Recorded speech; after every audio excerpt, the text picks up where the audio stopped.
Bismillahirrahmanirrahim. Alhamdulillahirabbil alamin. Wassalatu wassalamu ala mabu'uts rahmatan lil alamin. Nabiyyina Muhammad wa ala alihi wa sahbihi wa man tabi'ahum bi ihsan ila yaumiddin. Amma ba'd. Kemudian kelanjutan dari uraian Imam Syafi'i rahimahullahu taala bagaimana yang diterangkan oleh Al-Barzanji rahimahullah. Imam Syafi'i kemudian berkata dalam menjelaskan akidahnya, kata beliau, wa anna lillahi ta'ala iradatan wa annahu la yakunu illa ma aradahu azza wa jalla wa qadahu wa qaddarahu wa anna al-mashi'ata lahu duna ibadihi biqawli Allah ta'ala wa ma tasha'una illa an yasha' Allah fa a'lama khalqahu anna al-mashi'ata lahu. Kata beliau, dan sesungguhnya Allah Ta'ala memiliki iradah. Ini penetapan sifat iradah bagi Allah. Allah disifatkan mempunyai kehendak. Ya. Dan penetapan kehendak Allah Subhanahu wa Ta'ala ini banyak sekali dalam Al-Quran dan di dalam hadis Rasulullah sallallahu alaihi wasallam. Wa annahu la yakunu illa ma aradahu Allah azza wa jalla. Dan sungguhnya tidak akan terjadi sesuatu itu kecuali apa yang dikehendaki oleh Allah. Inna qauluna li syai'in idza aradnahu an naqula lahu kun fayakun. Allah firman, sungguhnya ucapan kami untuk sesuatu kalau kami menginginkan sesuatu itu. Jadi kalau Allah menghendakinya, menginginkannya, maka Allah berfirman kun, terjadilah, maka terjadilah sesuatu itu. Maka terjadilah sesuatu itu. Jadi tidak ada yang terjadi kecuali Allah menghendakinya.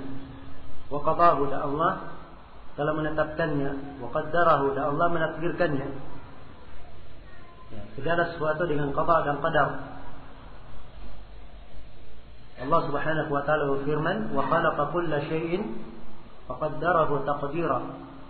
Dan Allah menciptakan segala sesuatu lalu menakdirkannya dengan sebenar-benar penakdiran. Dan Rasulullah sallallahu alaihi wasallam bersabda, kullu syai'in bil qadar, segala sesuatu itu dengan takdir. Segala sesuatu dengan takdir. Ya.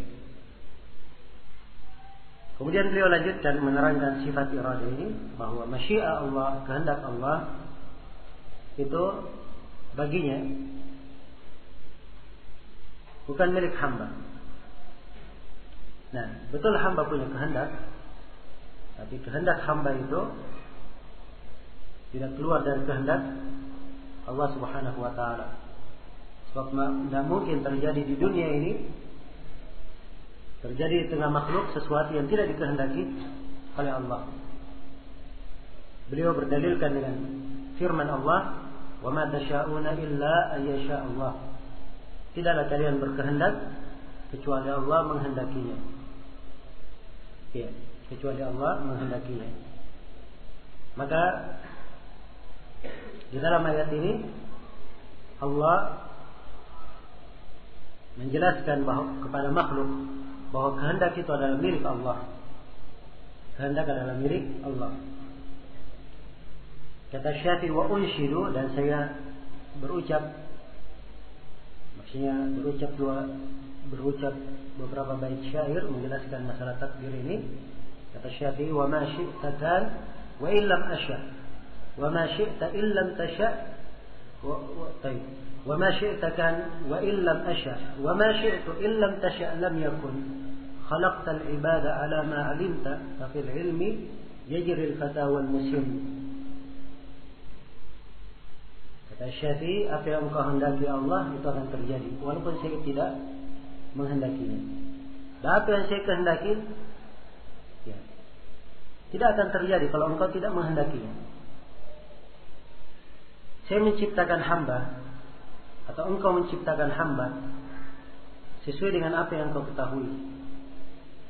Dan pada ilmu itulah, pada ilmu yang engkau telah tetapkan, semuanya berjalan di atas apa yang telah ditakdirkan, anak muda maupun orang yang sudah tua. Nah, ini ucapan Imam Syafi'i di sini menggambarkan bahwa takdir itu, segala yang ditakdirkan itu Allah mengetahuinya. Allah mengetahuinya. Itu yang pertama. Kemudian yang kedua, ucapan Imam Syafi'i di sini juga menjelaskan bahwa segala yang ditakdirkan Allah Subhanahu wa taala menghendakinya. Allah Subhanahu wa taala menghendakinya. Baik, saya baca dulu semua ucapan Imam Syafi'i, kemudian saya akan ringkas. Saya akan ulas pembahasan berkaitan dengan masalah takdir. Kemudian kata beliau, wa u'minu bil qadari khairihi wa syarrihi. Dan saya beriman kepada takdir yang baik dan yang buruknya. So, wajib beriman kepada takdir. Seluruh takdir yang baik dan yang buruk. Dan kalimat al-qadar di sini bermakna al-maqdur. Takdir yang baik dan yang buruk. Sebab yang ditakdirkan itu ada yang baik dan ada yang buruk. Jelas?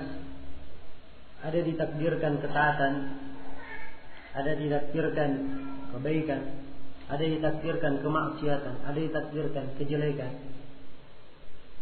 Ada yang baik dan ada yang buruk. Jelas ya? Itu maknanya. Iya. Adapun al-qadar yang bermakna perbuatan Allah. Perbuatan Allah menakdirkan, perbuatan Allah semuanya baik. Perbuatan Allah semuanya baik, tidak ada yang jelek. Jelas? Baik. Kata beliau, wa arda bi qada'ihi wa qadarihi, dan saya ridha kepada ketentuan dan takdir Allah. Wa anna al-qadar khairahu wa syarrahu min Allah Ta'ala, dan sungguhnya takdir itu baik dan buruknya semuanya dari Allah. Maksudnya Allah yang menakdirkannya. Allah yang menakdirkannya. Nah, sebab Allah telah berfirman, wa khalaqa kulla syai'in faqaddarahu taqdira. Allah menciptakan segala sesuatu lalu menakdirkannya dengan sebenar-benar penakdiran. Jadi semuanya masuk dalam takdir Allah. Iya. Kemudian kata beliau, wa u'minu bi iradatihi ta'ala khairihi wa syarrihi jami'an. Dan saya menghendaki atau saya mengimani kehendak Allah Subhanahu wa taala semuanya, yang baik maupun yang buruknya. Nah, maksudnya kehendak di sini adalah apa yang dikehendaki. Dari apa yang telah ditakdirkan, ada yang baik dan yang buruk. Ya, kalau perbuatan Allah, sifat Allah, semuanya tidak ada yang jelek, semuanya adalah apa? Adalah baik. Karena itu Rasulullah SAW bersabda di dalam hadis, wasyarru laisa ilaika, dan kejelekan itu bukanlah kepadamu ya Allah, bukanlah kepadamu. Iya. Dibedakan ini ya, antara apa yang ditakdirkan, antara apa yang telah dikehendaki, ya, dengan takdir itu. Dibedakan dengan takdir yang merupakan perbuatan Allah dengan kehendak yang merupakan sifat Allah. Ya. Penakdiran perbuatan Allah, irada, ya, sifat Allah, ya, itu semuanya baik, tidak ada jeleknya. Jelas? Tapi yang ditakdirkan ada ketaatan, ada kemaksiatan, ada kebaikan, ada kejelekan, ya. Ada madu, ada racun, ya. Ada yang baik dan ada yang apa? Ada yang baik dan ada yang jelek. Itu yang ditakdirkan. Jelas?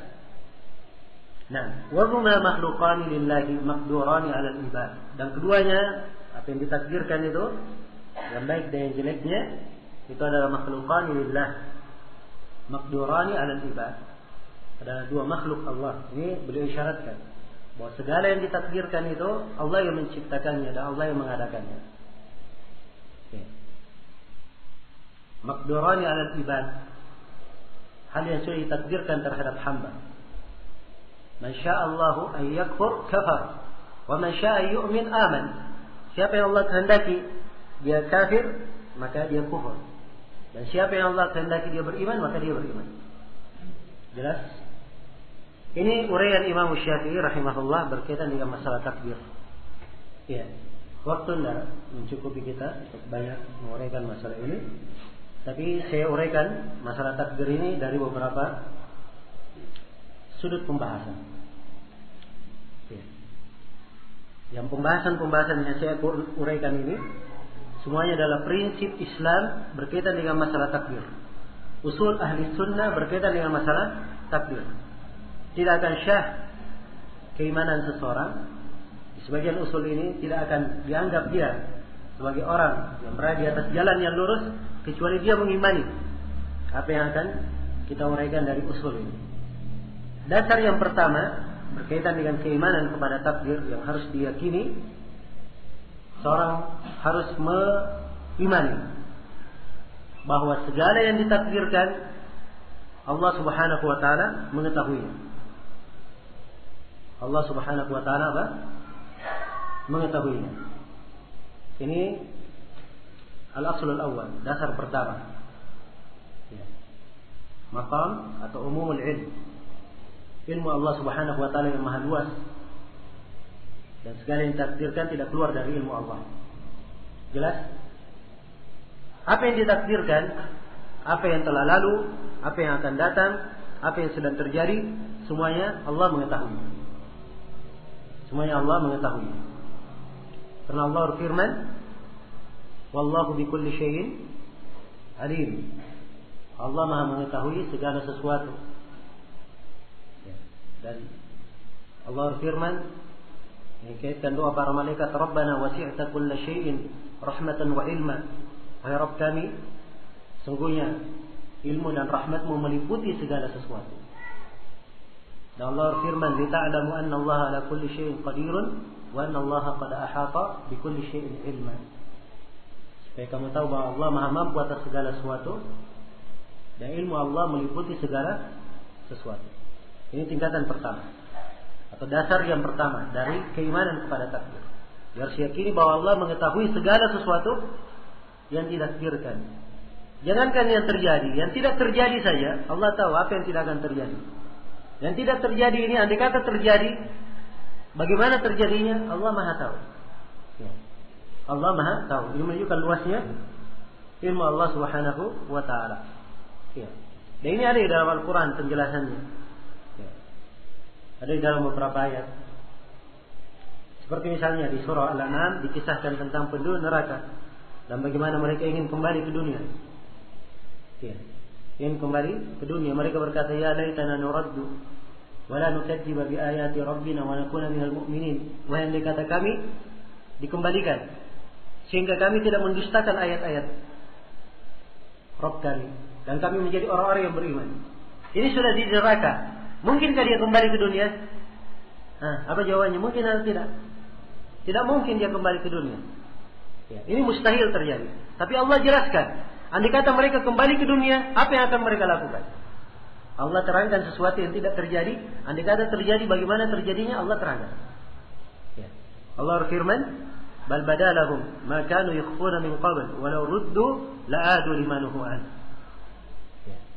Bahkan telah nampak pada mereka itu apa yang dulunya mereka sembunyikan. Andai kata mereka dikembalikan, ini Allah kisahkan. Bagaimana kalau mereka dikembalikan? Andai kata terjadi mereka kembali. Andai kata mereka dikembalikan, pasti mereka akan mengulangi lagi perbuatannya.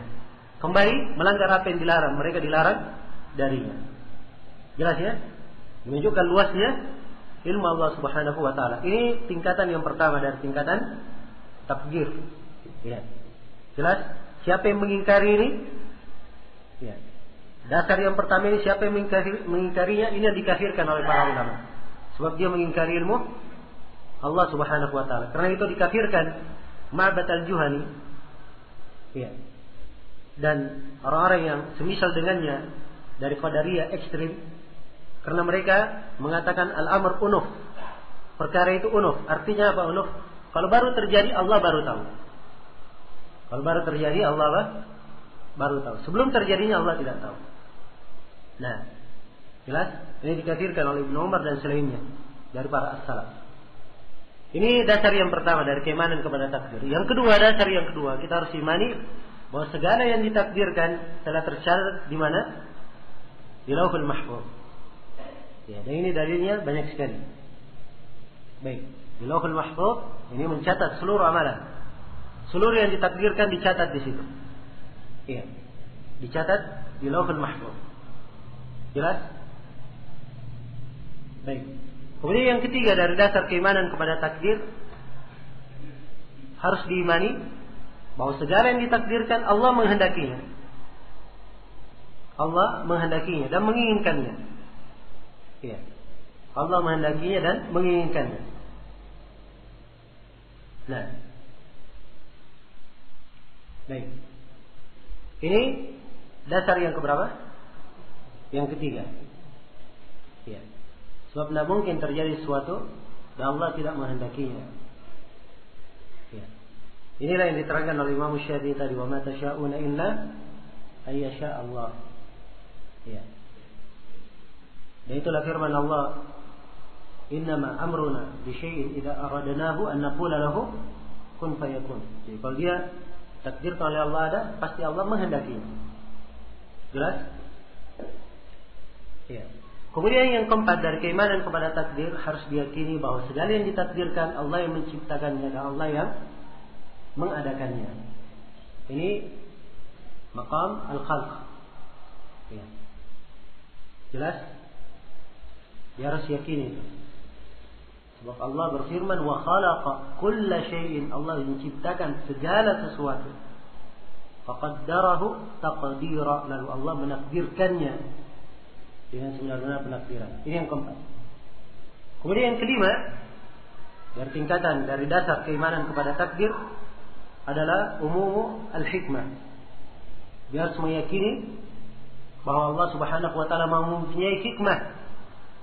Maha mempunyai hikmah di belakang apa yang Dia takdirkan. Iya. Saya sudah sebutkan tadi ya, perbuatan Allah semuanya apa? Semuanya baik. Nah, Allah menakdirkan yang jelek, itu baik bagi Allah. Sebab semua perbuatan Allah adalah apa? Baik. Ya. Ada hikmahnya. Dan dari hikmah itu nampak kebaikannya. Nampak kebaikannya. Ya. Seperti misalnya di dalam Al-Quran disebutkan, ya, bagaimana Allah menguji orang-orang yang siapa yang jujur di keimanannya atau dusta dalam keimanannya. Ya, karena itu diuji dengan apa? Adanya kekafiran.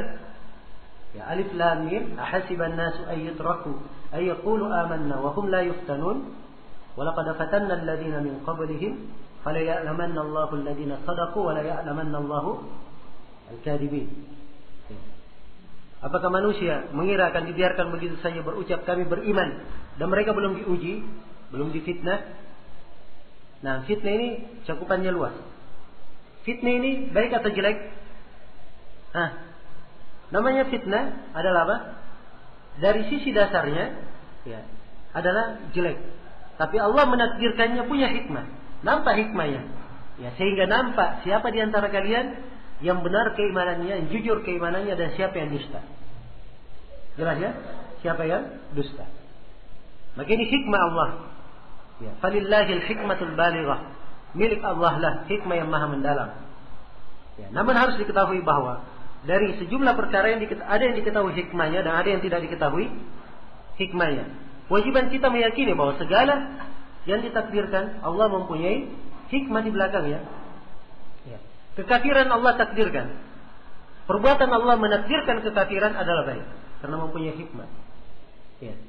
Adapun kekafiran itu sendiri yang ditakdirkan, kekafiran itu sendiri itu baik atau tidak? Adalah hal yang tidak baik. Allah berfirman, "Wala yarda li ibadihi al-kufr." Allah tidak meridai kekafiran bagi hambanya. Ini dasar kelima ini, kalau salah paham, seorang tidak memahaminya atau seorang tidak mengetahui dasar yang kelima ini yang membuat dia banyak tergelincir di dalam masalah apa? Masalah takdir. Ya. Sumber kesesatannya karena dia terlalu banyak mempertanyakan perbuatan Allah. Ya. Padahal Allah itu tidak boleh ditanya apa yang dia lakukan. Ya, jelas Allah berfirman, la yus'alu amma yaf'al wa hum yus'alun. Allah tidak ditanya apa yang dia lakukan. Mereka lah makhluk yang ditanya apa yang mereka lakukan. Jelas perbuatan Allah semuanya baik, tidak ada kejelekan. Karena Nabi bersabda, wasyarru laysa ilaika. Kejelekan tidaklah kepadamu, ya Allah. Jelas? Ya. Demikian. Ini prinsip yang kelima berkaitan dengan masalah takdir. Prinsip yang keenam berkaitan dengan masalah takdir.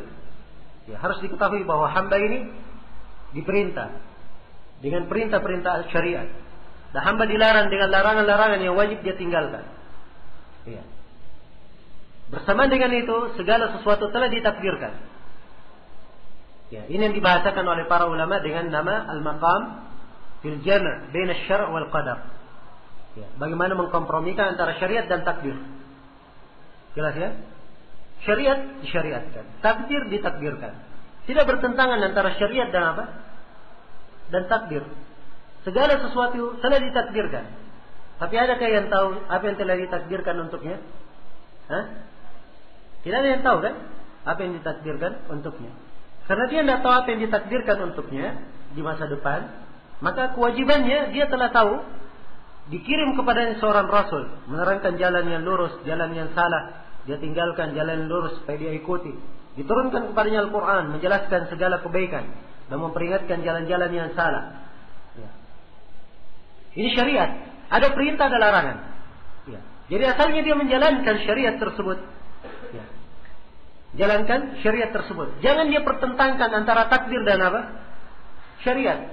Wah, ini sudah ditakdirkan. Kalau begitu saya tidak usah lakukan. Pasrah saja. Wah, ini mempertentangkan namanya. Dan ini adalah kesalahan. Ya, jelas ya? Jangan dipertentangkan. Takdir adalah sesuatu yang telah ditentukan. Telah ditentukan. Ya, kalau sudah terjadi baru kita tahu, oh ini ditakdirkan begini. Kan begitu. Ya, kita sekarang duduk di majelis ini, kita katakan, bisa kita katakan, oh saya sudah ditakdirkan hadir di majelis ini. Karena sudah apa? Sudah terjadi. Tapi di pertemuan misalnya pekan depan, apakah kita bisa mengatakan saya ditakdirkan hadir pekan depan? Hah? Tidak ada yang bisa mengatakan seperti itu, sebab belum terjadi. Belum terjadi.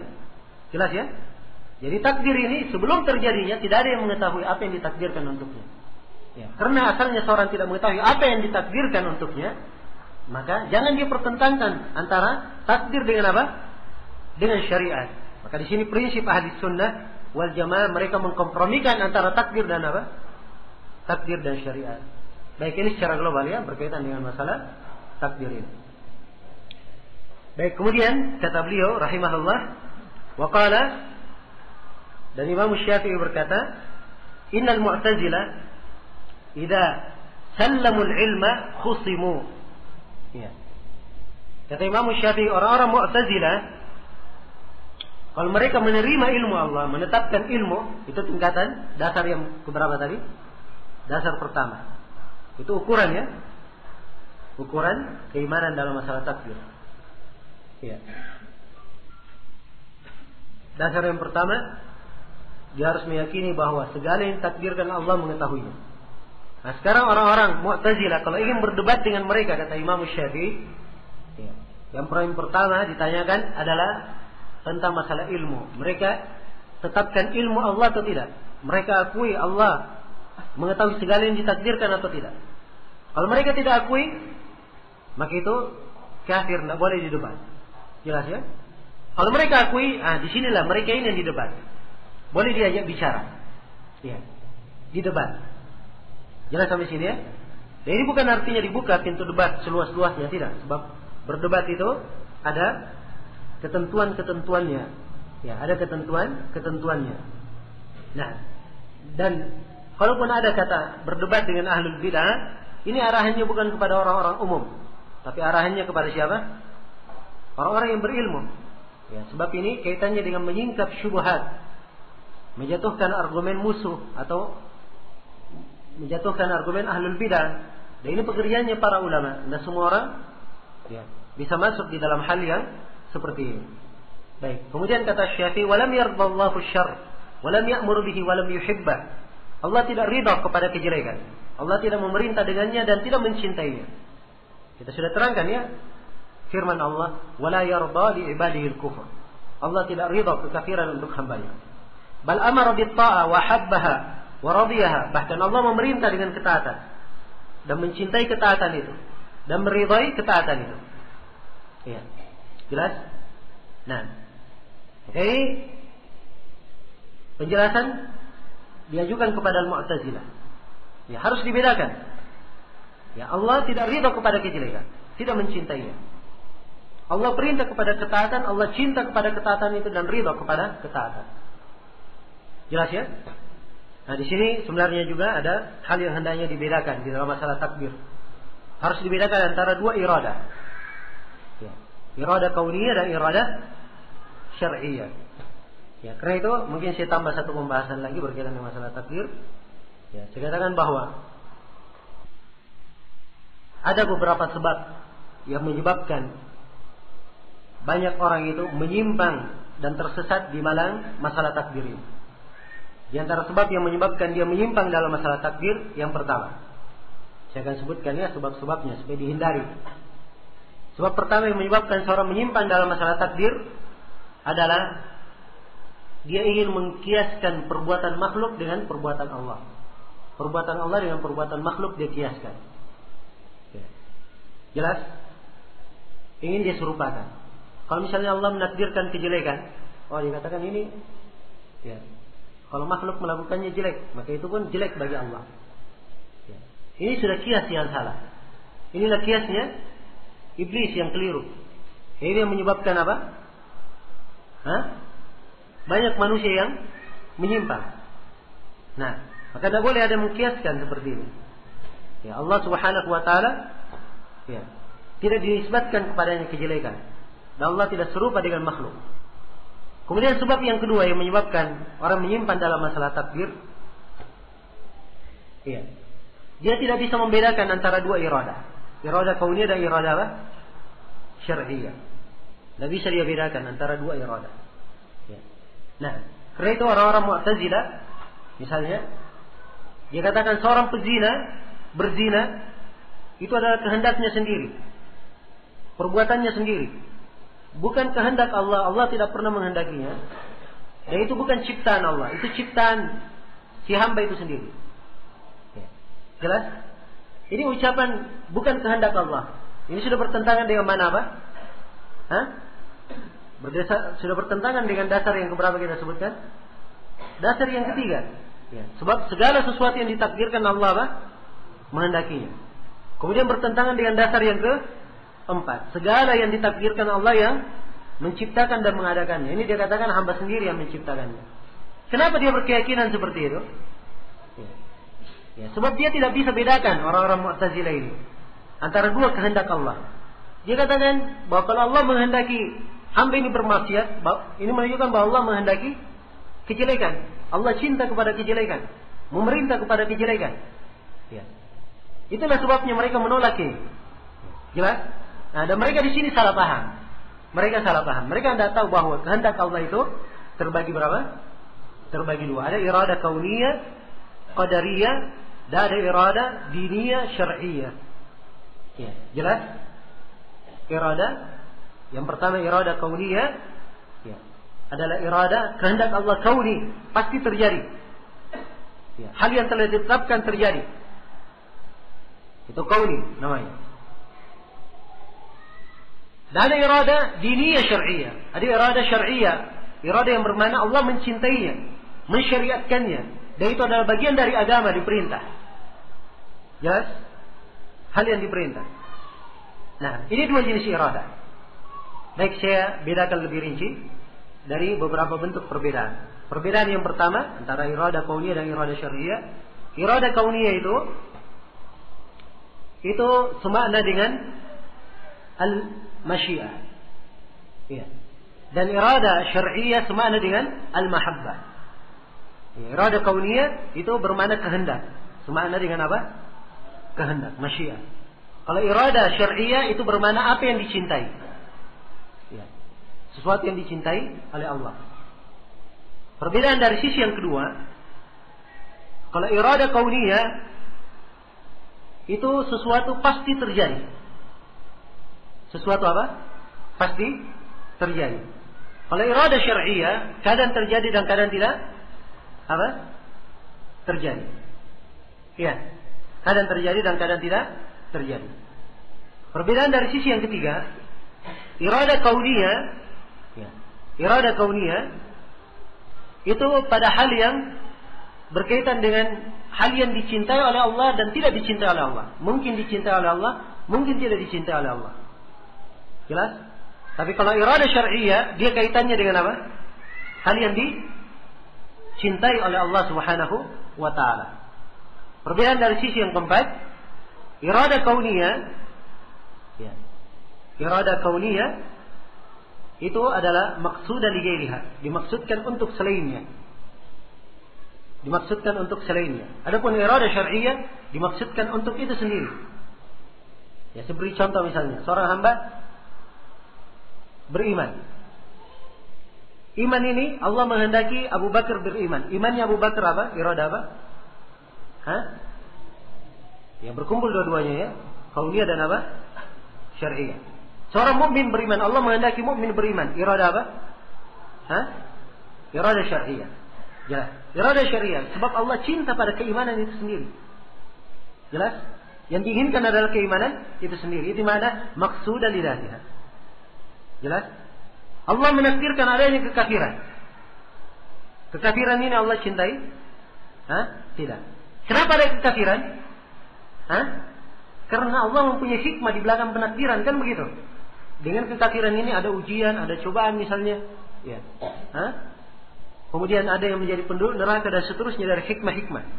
Kan begitu? Ya. Maka berarti ditakdirkannya kekafiran ini bukan untuk kekafiran itu sendiri, tapi untuk maksud lain. Inilah mana maksudah di ghairi. Jelas ya? Maka dari sini nampak sekali, tidak perlu bingung. Seperti bingungnya orang-orang Qadariyah. Pezina, dia berzina. Ya. Kita katakan bahwa Allah menghendakinya. Kehendak apa? Iradah kauniyah. Allah takdirkan. Apakah Allah cinta pada perzinahan ini? Ya, belum tentu. Kan begitu? Atau pasti dikatakan tidak. Sebab dia iradah apa? Kauniyah. Ya. Jelas sampai sini? Ya. Maka tidak usah sibuk seperti sibuknya orang-orang Al-Mu'tazilah. Ya, karena itulah di antara sebab yang menyebabkan seorang menyimpan dalam masalah takdir, kalau dia tidak bisa bedakan antara dua iradah ini. Dan ada beberapa kalimat dalam syariat ini dibagi menjadi dua, menjadi kauniyah dan menjadi syar'iyah. Ada kata al-hukum, ada kata al-qada, ya, ada kata al-idin, ya, dan lain-lainnya. Ada belasan kalimat disebutkan oleh Syekhul Islam Ibnu Taimiyah di jilid 8 dari Majmu'ul Fatawa berkaitan dengan masalah takdir, dan disebutkan pula oleh Ibnu Al-Qayyim di dalam Syifa'ul Alil. Ya, bisa dirujuk di situ untuk meluas. Ini fikih yang hendaknya dicermati dan hendaknya diketahui bahwa para ulama sangat tajam sekali dalam masalah-masalah seperti ini, detail sekali, ya, pemahaman berkaitan dengan agama ini. Baik. Ini sebab yang kedua yang menyebabkan seorang itu menyimpang dalam masalah takdir. Tidak dia bedakan antara iradah kauniyah dan iradah apa? Syar'iyah. Sebab yang ketiga yang menyebabkan seorang menyimpang dalam masalah takdir adalah dia banyak sibuk membicarakan perbuatan Allah. Ya, sibuk dia membicarakan perbuatan Allah. Ya, itulah seperti Mu'tazilah tadi. Ya, kalau hamba ini berzina Allah menghendakinya. Ya, itu kan membicarakan perbuatan Allah. Terlalu sibuk membicarakan perbuatan Allah ini menyebabkan dia tersesat. Ya. Dan ini diantara sumber kesesatan banyak kelompok. Bukan di dalam masalah ini saja, dalam banyak masalah. Ya, karena itu kata Syekhul Islam Ibnu Taimiyah dalam ta'iyah beliau berkaitan dengan masalah takdir, kata beliau, wa aslu dhalalil khalqi min kulli firqatin huwa al-khawdu bi fi'li al-ilahi huwa al-khawdu bi fi'li al-ilahi bi illati fa innahum lam yafhamu hikmatan lahu fasaru ala naw'in min al-jahiliyah. Ya, kata beliau, dan asal kesesatan seluruh makhluk dari banyak firqah karena mereka tenggelam membicarakan illat sebab perbuatan Allah. Dia tanya, apa sebab perbuatan Allah? Padahal mereka tidak memahami hikmah Allah. Akhirnya mereka di atas bentuk kejahiliaan. Ya. Ya, orang-orang jahiliyah mengingkari takdir dari arah ini. Maka mereka mirip dengan orang-orang apa? Jahiliyah. Jelas sampai sini ya? Kemudian sebab yang keempat yang menyebabkan seorang itu menyimpang dalam masalah takdir, ya, adalah masalah yang biasa disebutkan di dalam banyak pembahasan dengan at-tahsin wa at-tatbih al-aqliyaini. Ya. Nah, menganggap baik atau menganggap jelek sesuatu secara akal. Ya. Ini diantara dasar kesesatan. Orang yang tidak paham prinsip ahli sunnah dalam masalah ini, itu biasanya menyimpang dalam masalah takdir. Ya. Ahli sunnah meyakini bahwa akal itu punya apa? Punya fungsi. Ya. Akal itu punya apa? Punya fungsi. Tetapi tidak menghukumi. Tidak dia menjadi hakim. Akal itu bisa saja mencerna ini baik, ini jelek. Ini baik, ini jelek. Ini terpuji, ini tidak terpuji. Akal bisa mencernanya. Ya. Jelas? Tapi hukum akal ini harus sesuai dengan hukum apa? Al-Quran dan As-Sunnah. Maka di sini sesatlah dua kelompok. Kelompok Mu'tazilah dan kelompok Al-Jabriyah yang diwakili oleh kelompok Al-Asy'ariyah di sini. Jelas ya? Kelompok Mu'tazilah mendahulukan akal di atas nas. Mendahulukan akal di atas nas. Artinya mereka tersesat di sini. Kelompok Jabriyah, akal itu dihilangkan fungsinya. Ya. Orang-orang Mu'tazilah dihilangkan orang-orang Asy'ariyah mereka menghilangkan fungsi akal. Ya. Karena itu mereka katakan, ya, di antara bahasa yang mereka pakai, Al-Hasan ma hassanahu syari' wal qabihu ma qabbahahu syari'. Katanya yang baik itu apa yang dianggap baik oleh syariat. Yang jelek adalah apa yang dianggap jelek oleh syariat. Tidak ada urusan akal di dalamnya. Ya, ini bahasanya apa? Bahasanya kelompok Al-Jabriyah. Ini bahasa kelompok Al-Jabriyah. Jelas ya? Nah, hati-hati ini kalimat ini, ya, kalimat kadang indah sepintas lalu orang lihat. Ya, kan benar juga kan? Yang baik itu apa yang dianggap baik oleh syariat. Yang jelek adalah apa yang dianggap jelek oleh syariat. Ya betul itu. Tapi jangan dikeluarkan fungsi akal. Kalau mereka tidak, akal itu tidak ada fungsinya. Begitu maksud dari ucapannya. Ini termasuk kritikan terhadap Imam Syafi'i. Tatkala beliau menggunakan kalimat ini, ya beliau dikritik dari sisi ini. Dan ini diikuti oleh sebagian orang. Ya, di masa ini menulis buku judulnya Ilmu Usulu Al-Bidah. Dia juga takrir madhab Jabriyah ini dalam bukunya. Sampai dia ketahui.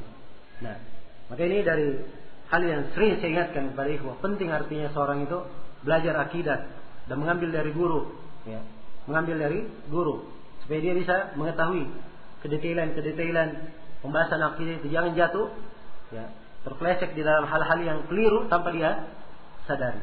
Baik, selesai sudah ya berkaitan dengan masalah takdir. Kita lanjutkan ucapan Imam Asy-Syafi'i rahimahullah. Kata beliau, "Wa anna as-sa'ata atiyatun la raiba fiha. Wa anna Allah yab'atsu man fil qubur." Dan sungguhnya hari kebangkitan itu, ya, sungguhnya hari kebangkitan itu akan datang, tidak ada keraguan padanya. Dan sesungguhnya Allah, ya, akan membangkitkan siapa yang berada di alam kubur. Ini petikan dari ayat Al-Quran. Ini petikan dari ayat Al-Quran. Beliau ingin menekankan di sini kewajiban beriman akan hari kiamat dan kewajiban beriman akan dibangkitkannya seorang itu dari alam kubur. Nah, baik. Kemudian kata Syafi'i rahimahullah dari akidah yang beliau terangkan, wa annal jannata wan nara haqqun wa huma makhluqatan. Sesungguhnya surga dan neraka itu adalah hak. Maksudnya hak adalah suatu hal yang benar adanya. Surga dan neraka hal yang benar adanya. Makhluqatani, ya, dua-duanya sudah dicipta, sudah ada sekarang. Sudah ada dan sudah apa? Sudah dicipta. Jelas ya? Nah, dan setiap orang telah digariskan tempatnya di surga maupun di mana? Di neraka. Ya. Dan dalil bahwa surga dan neraka itu hak dan sudah ada, itu banyak sekali dalam Al-Quran. Ya.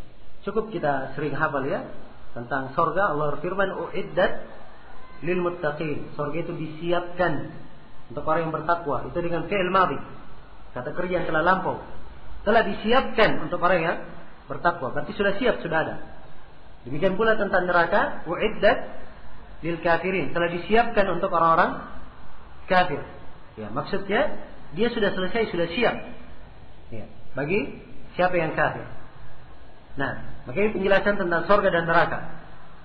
Ya, kemudian kata beliau, "Wa anna adzabal qabri wa su'ala munkarin wa nakirin." Ya. wal mizan wal hisab wal khawd wal syafa'at wal sirat haqqun. Demikian pula siksaan di alam kubur, pertanyaan munkar dan nakir, adanya timbangan pada hari kiamat, adanya hisab, adanya telaga, adanya syafaat, adanya as-sirat, jembatan. Semuanya adalah hal yang hak, benar adanya. Ya, ini keyakinannya, akidah. Kenapa? Sebab ini semuanya ditunjukkan di dalam dalil-dalil Al-Quran dan hadis Rasulullah SAW. Adapun adab kubur disebut di sini adab, tidak diterangkan kenikmatan. Ya, sebab di kubur bukan adab saja yang ada. Ada apa ya? Di kubur ada dua, ada adab dan ada apa? Kenikmatan. Adab bagi orang yang kafir, orang yang bermaksiat, dan kenikmatan bagi siapa yang beriman, siapa yang taat kepada Allah Subhanahu wa taala. Sengaja beliau terangkan adab saja karena ini yang banyak diingkari oleh apa? Ahlul bidah. Ya, banyak diingkari oleh ahlul bidah. Jelas ya? Kemudian kalimat kubur ini untuk penggunaan kebanyakan. Ya, sebab kebanyakan orang dikubur. Bukan artinya orang yang dimumikan atau orang yang dibakar jasadnya tidak dikubur, tidak ada kehidupan alam kubur dialami. Ya. Tidak, semuanya akan mengalami apa yang disebut dengan nama kehidupan alam barzakh. Walaupun jasadnya sudah habis, ya, menjadi debu.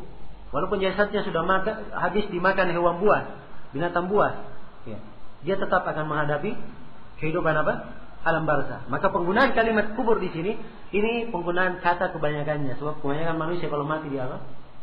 Dikubur. Dan dia adalah suatu hal yang hak, diterangkan dalil-dalilnya dalam Al-Quran dan hadits Rasulullah SAW. Kemudian demikian pula pertanyaan munkar dan nakir. Munkar dan nakir akan bertanya di alam kubur. Ya.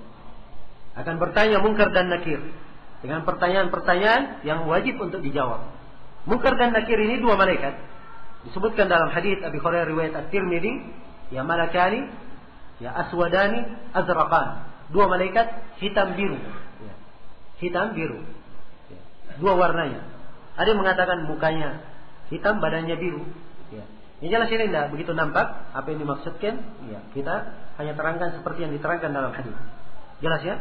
Maka ini hal yang hendaknya kita ingat. Ya, wajib diimani.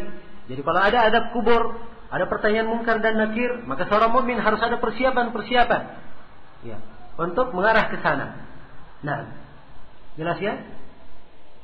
Kemudian al-mizan, wajib juga diimani tentang adanya timbangan pada hari kiamat. Timbangan yang ditimbang padanya amalan-amalan. Ditimbang padanya amalan-amalan. Ya. Dan ini penjelasan tentang timbangan diterangkan dalam banyak ayat. Di antaranya Allah firman, "Wal waznu yawma idinil haqq." Timbangan pada hari itu adalah suatu hal yang hak. Ya. Dan Allah Subhanahu wa taala firman, "Wa nada'ul mawazin al-qista li yaumil qiyamah, fala tudlamu nafsun syai'an." Dan kami meletakkan timbangan-timbangan keadilan pada hari kiamat, maka tidak satu jiwa pun yang terzalimi. Akan ada timbangan. Kemudian wal hisab, akan ada hisab, perhitungan. Ya. Akan ada hisab. Ya. Fa amma man utiya kitabahu bi yamini fa sawfa yuhasabu hisaban yasira. Ya. Nah, adapun siapa yang diberi kitabnya dari arah kanannya, maka dia akan dihisab dengan hisab yang ringan. Menunjukkan kalau dia diberi dari arah lain, tidak dihisab dengan hisab apa? Ringan. Paling tidak, hisab itu adalah apa? Adalah hal yang ada. Ya, adalah hal yang ada. Al-hal yang ditetapkan pada hari kiamat. Nah, kemudian wal khawdah, dan kita wajib mengimani adanya telaga. Ya, ini sudah berlalu ya, kita terangkan di pelajaran tafsir pada pertemuan yang telah lalu, surah Al-Kautsar. Ya, penjelasan tentang telaga Rasulullah Sallallahu Alaihi Wasallam. Demikian pula setiap nabi dan rasul punya telaga. Setiap nabi dan rasul punya telaga. Nah, telaga ini siapa yang minum darinya, dia tidak akan haus selama-lamanya. Disifatkan air dari telaga. Ya, bagaimana harumnya, lebih harum dari misk. Ya. Lebih manis daripada madu, lebih putih daripada susu, lebih mengkilat daripada perak. Ya. Kemudian ada bejana-bejananya yang seperti banyaknya bintang di langit. Nah, kemudian kata syafi' wa syafa'ah, dan juga syafaat. Dan juga wajib diimani adanya syafaat pada hari kiamat. Ya, syafaat itu apa? Ya, syafaat itu secara bahasa lawan dari ganjil. Lawan dari apa? Ganjil. Ya, secara istilah syafaat adalah tawassutu lil ghairi li jalbil khairi aw daf'i madarrah. Ya. Syafaat adalah dia menjadi perantara untuk orang lain untuk mendapatkan kebaikan atau menolak kejelekan. Jelas ya? Dia menjadi perantara. Ya, jadi nampak dari definisi syafaat ini bahwa orang yang memberi syafaat dia hanya perantara. Pemilik syafaat adalah siapa? Allah Subhanahu wa taala. Ya, jadi di sini ada 3 sudut. Ya. Yang pertama adalah pemilik syafaat, yaitu siapa? Allah Subhanahu wa taala. Yang kedua adalah yang memberi syafaat, yaitu perantara ini. Ya. Yang ketiga adalah orang yang disyafaati. Yang ketiga adalah orang yang disyafaati. Jelas ya? Yang memberi syafaat bisa nabi dan rasul, bisa para malaikat, bisa orang-orang salih dari kaum mukminin. Ya. Jelas itu bisa memberi syafaat. Ada orang-orang yang bisa memberi syafaat. Nah, dan Nabi SAW dikhususkan dengan banyak syafaat atau dengan beberapa syafaat. Beliau diberi syafaatul uzma. Syafaatul uzma itu syafaat terbesar. Itu beliau yang memohon kepada Allah agar supaya hisab dipersegera. Pada mahsyar semua manusia menunggu di pada mahsyar. Dan hisab tidak akan ditegakkan sebelum Nabi Muhammad bermohon kepada Allah agar supaya hisab disegerakan. Inilah syafaatul uzma, khusus diberikan kepada Nabi sallallahu alaihi wasallam. Di antara syafaat khusus adalah untuk Nabi, hanya beliau yang diizinkan untuk dibukakan pintu sorga. Ya. Dibukakan apa? Pintu sorga. Jadi pintu sorga itu asalnya semua tertutup. Sampai Nabi sallallahu alaihi wasallam datang dan mengetuknya. Ya. Jadi tidak ada yang bisa masuk sebelum Nabi mengetuk pintu sorga.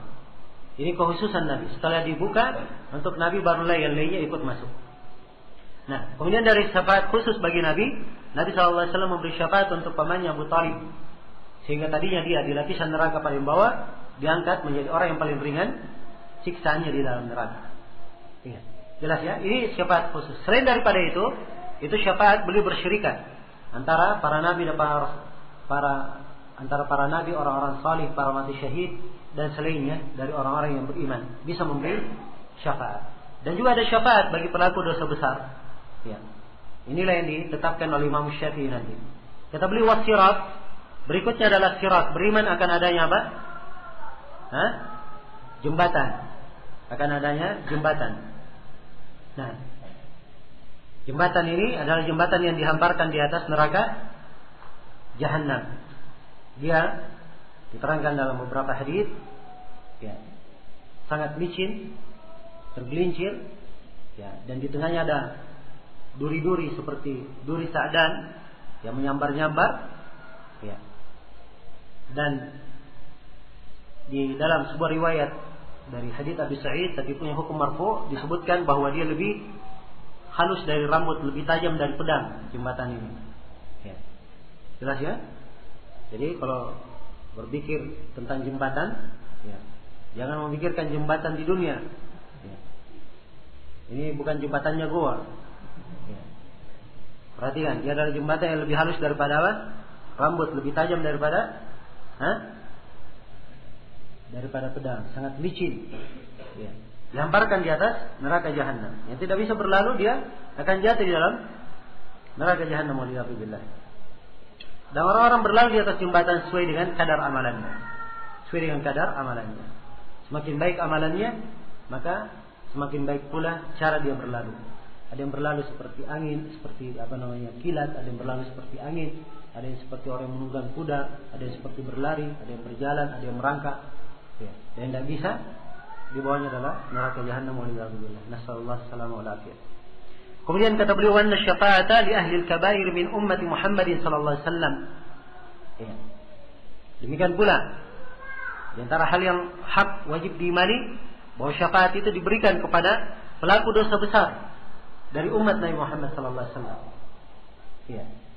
Ini syafaat yang diingkari oleh ahlul bidah dari kalangan al-Khawarij dan Mu'tazilah.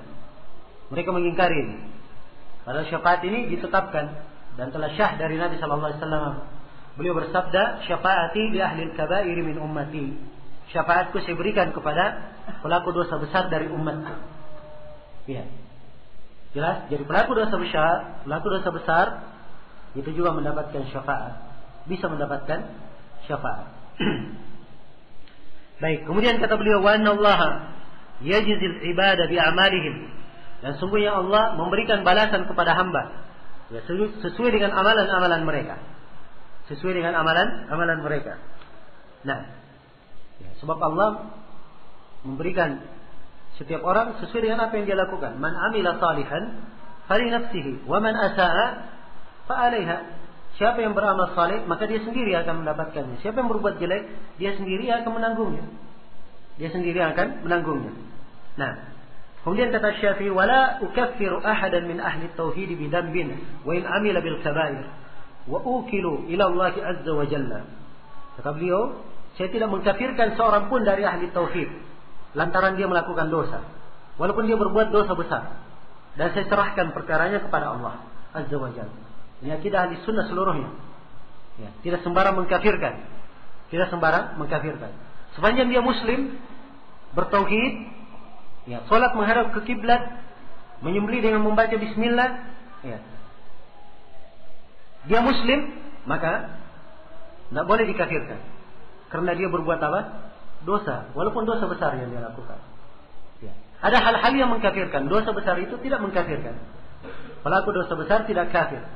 Dia berdosa karena dosa besarnya, tapi dia tetap beriman karena adanya keimanan pada dirinya. Jadi dia dikatakan mukmin kurang keimanannya. Mukmin kurang keimanannya.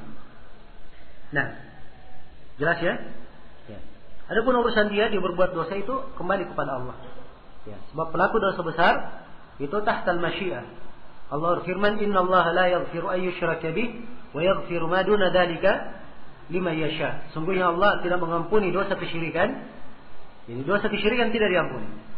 Wa yaghfiru ma duna dzalika liman yasha. Dan Allah mengampuni selain daripada itu bagi siapa yang Allah kehendaki. Jadi selain dari kesyirikan dan dosa besar itu diampuni bagi siapa yang Allah kehendaki. Menunjukkan di bawah kehendak Allah Subhanahu wa taala. Ya.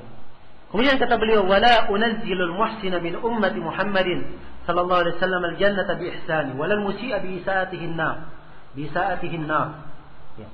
Kata beliau, saya tidak memberikan kedudukan surga untuk orang yang berbuat baik dari umat Nabi Muhammad lantaran perbuatan baik yang dia lakukan.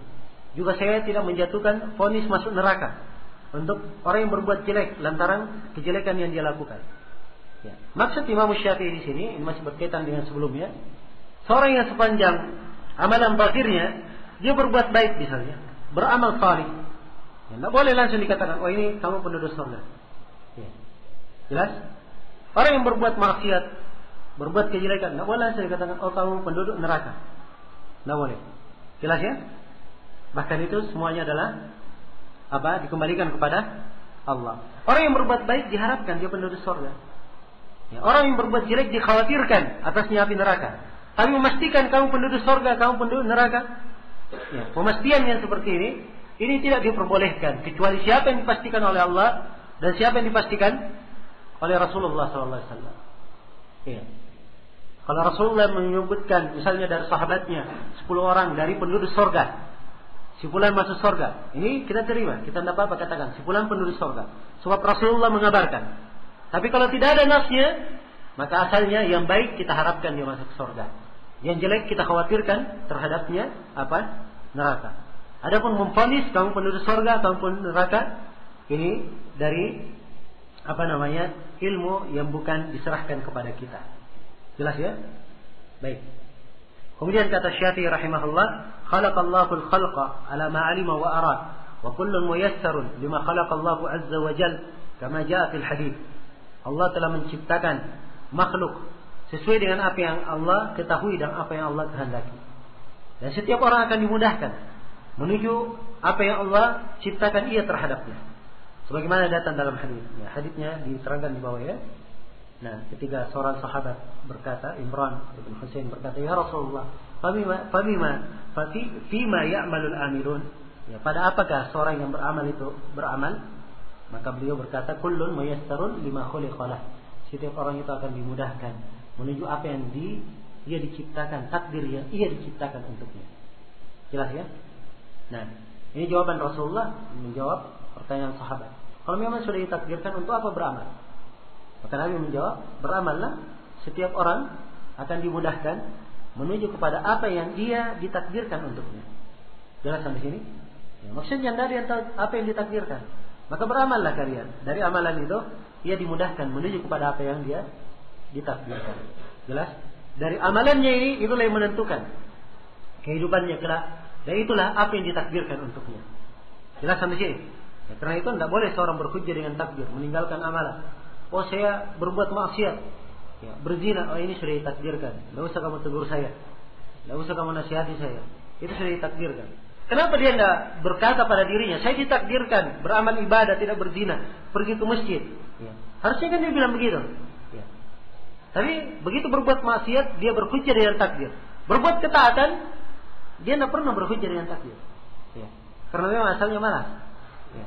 Asalnya apa? Malas. Itulah manusia yang disesatkan oleh Allah Subhanahu wa taala. Kata Syafi'i, wa unshidu khalaqtal ibada ala ma alimta fa fil ilmi yajri al fata wal muslim.